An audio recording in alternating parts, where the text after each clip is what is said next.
Good evening my dear students and everyone, welcome back to my YouTube channel English with Ravi Sharma. एक बार फिर से आप सब लोगों का मेरी क्लास में स्वागत है।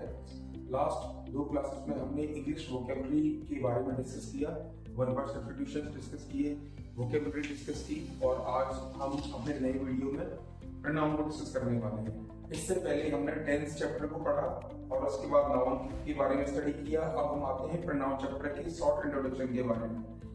So boys and girls, the chapter is pronoun. A pronoun is a word which is used in place of a noun to avoid its repetition. Noun की पुनरावृत्ति को टालने के लिए जिस शब्द का प्रयोग किया जाता है उसे बोलते हैं pronoun. Pronoun is a word which is used in place of a noun to avoid its repetition. तो नाउन की पुनरावृत्ति को टालने की जरूरत ही क्या पड़ी? क्या खता होगी ऐसी नाउन से कि उसकी पुनरावृत्ति को टालना पड़ा? कई बार ऐसे शब्द होते हैं जिन्हें हमें बार-बार बोलना टफ होता है, तो उस चीज को रिपीटिशन को अवॉइड करने के लिए हम जिस शब्द का प्रयोग कर देते हैं उसे बोलते हैं प्रोनाउन। जैसे एक दिन क्या हुआ, एक मैडम क्लास में पढ़ा रही थी और मैम ने एक बच्चे से पूछा, बेटे खड़े हो जाओ। बच्चा खड़ा हो गया और उससे पूछा, बताओ बेटे आपका जन्म कहाँ हुआ था? तो मैम बच्चा बोला, मैम मेरा जन्म तिरुवनंतपुरम में हुआ था। तो मैम ने उससे पूछा, बताओ बेटे इसकी स्पेलिंग क्या होती है? तो बच्चा बोला कि सॉरी मैम मेरा जन्म गोवा में हुआ था। क्योंकि तिरुवनंतपुरम को बार बार बोलना और उसकी स्पेलिंग लिखना डिफिकल्ट है। एक बार वहां के सांसद डॉक्टर शशि थरूर जी से पूछा गया था कि आप अगला चुनाव कहां से लड़ना चाहेंगे?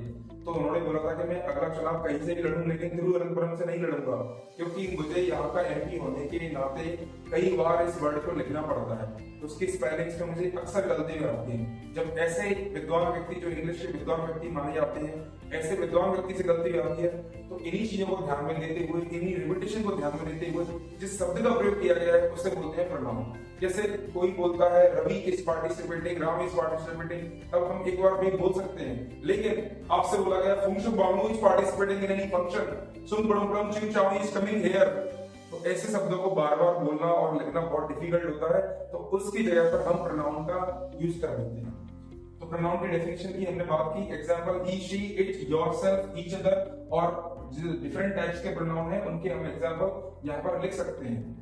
अब आते हैं नेक्स्ट पॉइंट पर, व्हाई आर प्रोनाउंस यूज्ड और इंपॉर्टेंट? प्रोनाउंस का यूज क्यों होता है और क्यों इंपॉर्टेंट है?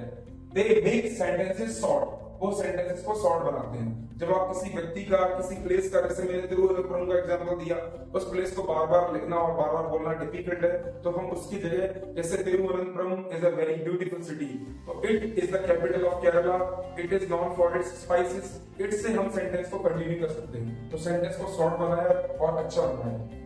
They make language smooth, language को स्मूथ बनाएंगे। आप कितना भी लेंथी सेंटेंस बना सकते हो, आप एक लंबी स्पीच भी बोल सकते हो। जैसे आपने देखा होगा प्राइम मिनिस्टर मोदी और किसी कंट्री के साथ बायलैटरल समिट हो रही है, तो वहां पर उसके प्राइम मिनिस्टर और उसके प्रेसिडेंट का नाम प्रोनाउंस करने में दिक्कत आ रही है, तो हम ही शी करके सेंटेंस को कंटिन्यू कर सकते हैं। So they make language smooth. Next, they avoid repeating names again, वो बार बार नाम को रिपीट करने से बचाते हैं। कैसे? Ravi is my friend, Ravi is intelligent, तो आप बजाय Ravi is my friend he is intelligent, क्योंकि रवि मेल है तो उसके लिए ही लगा दिया। यदि हमें फीमेल को रिप्लेस करना हो, किसी फीमेल के बारे में बातें करनी होगी तो शी लगा देंगे, किसी नॉन लिविंग थिंग के बारे में बात करनी होगी तो इट लगा देंगे, और प्लूरल के बारे में बातें करनी होगी तो दे लगा देंगे। जैसे मैं आपसे बोलता हूँ Ravi and Shyam are participating in the function, they are intelligent, तो दे से हम रिप्लेस कर देंगे। तो यही बेसिकली यूज होता है प्रोनाउन का, नाउन की पुनरावृत्ति को टालना, नाउन की रिपीटिशन को टालना, और उसकी जगह पर हम प्रोनाउन का यूज करते हैं। तो ये बॉयज एंड गर्ल्स, ये प्रोनाउन का एक शॉर्ट इंट्रोडक्शन है। आगे आने वाले वीडियो में हम इसके टाइप्स के बारे में जानेंगे और इसके डिफरेंट यूजेस के बारे में जानेंगे। तब तक आप प्रोनाउन की बेसिक डेफिनेशन को रिवाइज कीजिए और उसके बारे में थोड़ा सा पढ़िए। Till then, I wish you all the best. Thank you very much. Have a nice day.